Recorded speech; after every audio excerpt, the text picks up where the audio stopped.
Shalom Aleichem and welcome to Online Smicha.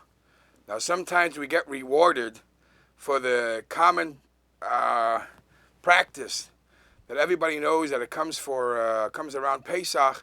Everybody's verfrumt, everybody goes lifnai v'lifnim ishuris adin, and everybody pitches in perhaps more than they are legally, halachically expected because of whatever reasons. There is what the Arizal says, muftach lo yishlayech kol hashana, etc., etc. However, there is a halachic benefit that comes about because of this common actions, that everybody behaves properly, everybody is machmir. There is a shaila setshuvah shara Ephraim, Siman Hey, that brings an interesting shaila. He says, okay, you have Pesach to Kekalim, you're very, very careful about your Pesach to Kekalim not to get mixed up with Chametz to Kekalim. So the Shara Ephraim brings a shaila. A bird carried a spoon, and the spoon that the bird carried was dropped into a fleishik dish, to a fleishik pot. And the question that he was asked, the bird is traveling, is flying with this spoon, it's most probably, you would think, it's non-kosher, it's definitely chametzik, and wherever it fell in is garbage. That's what you think. It's at the Chumrah of Pesach. Believe it or not, the Shara Ephraim paskin that if it's a ir sheruba Yehudim, if it was in a city where most of the people in the city were Jewish, because the Yiddish people in the city are machmir and hilchas Pesach, so the majority of the kalim during that period of time are kosher lePesach. So if a bird drops something in, a spoon like that, into a keli, into your kedera, into your pot, you have nothing to worry about. Now, he bases this on the Gemara in Chul and Daf Tzadikei Amud Beis, where the Gemara says, Rav Nachman min Hardah once came to visit of Kahana, and it was an Erev Yom Tif, Erev Yom Kippur, and a raven was flying over with a piece of meat and dropped it there. And Rav Nachman was asked, Rav Nachman asked, could I eat it? Or do we suspect that this is the bird schlepped around meat from non-kosher, which is typically the isser of basar shenesala min ha'ayin? So Rav Kahana responded and said, Shkoil va'achol, today you could go and eat. The Hatera Shchiach Tfei, because such a special day where people are careful, Erev Yom Tov, Erev Yom Kippur, people are careful to eat only kashrus behidur.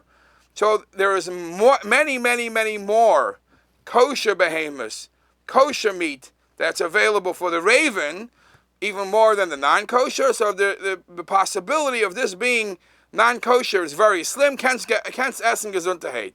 So the Shara Ephraim uses the same logic, and he says, being that it's a season and it's a place, remember, it has to be only if you live in a place, in a community where Ruba Yehudim, and the Yehudim are machmir to have kosher up to the best level of kashrus, that's the benefit. Now, if anything like something funny like this happens, we can rely on that the bird slept a kosher spoon, kosher Pesach spoon. Now, once we're talking about animals, which is a funny story, I figured I'll tell you another halacha that's circulating amongst different poskim today, with this concerning an animal on Shabbos. Now we know there's ganzna halachas of which pets, or how to deal with a pet in Shabbos, which animals you're allowed to feed. There's many halachas. So if somebody has a cat pet at home, so he's going to study the halachas of how to deal with it on Shabbos. But a shaila that was asked lately is, there is a room that's dark. Obviously, the Yid is not going to put on the switch on Shabbos.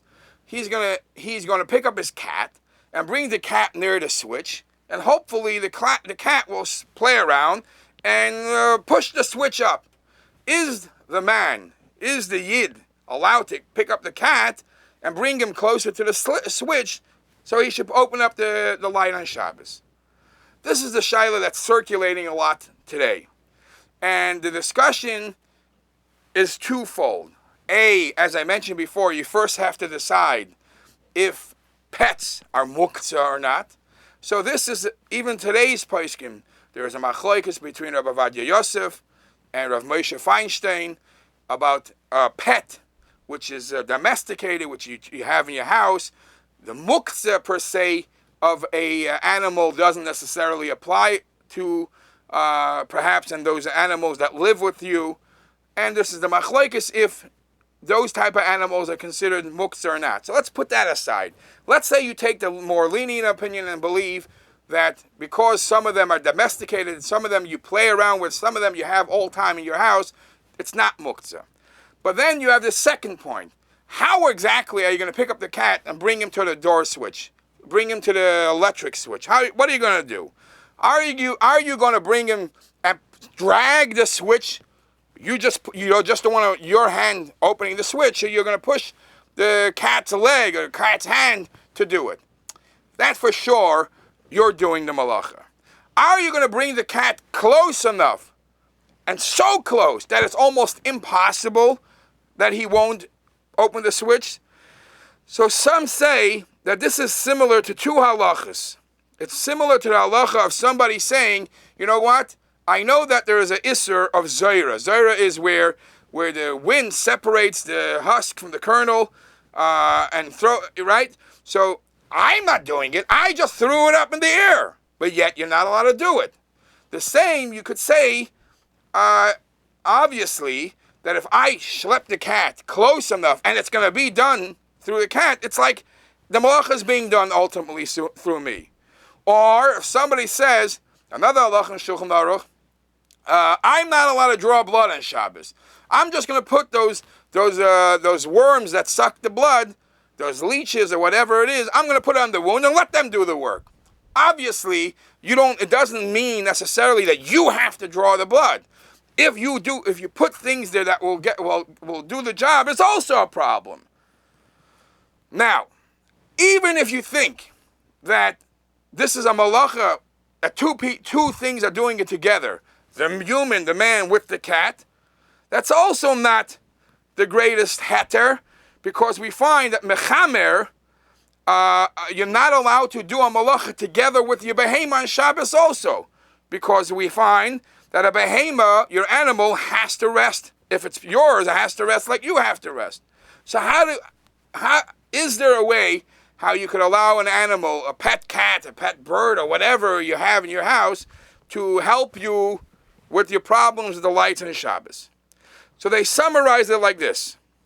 Concerning the issue of muktzah, as I mentioned before, there's a machlokes between Rav Ovadia Yosef and Rav Moshe Feinstein, and many poskim say that because it's a din of muktzah, hamekol yesh le'ami lismoich. When you're talking about your pets that you have in your home, if you want to be easy, you want to be lenient and not consider those pets muktzah, perhaps you're fine. Bringing the cat close enough that it must open the light, that you can't. If, however, you bring the cat close, but it's in a position that if the cat goes a little tipsy, goes a little vild, it will open the light. But it's not a must in the position that you put him. Some believe that is allowed to be done, and there's no issues of Isurei Shabbos.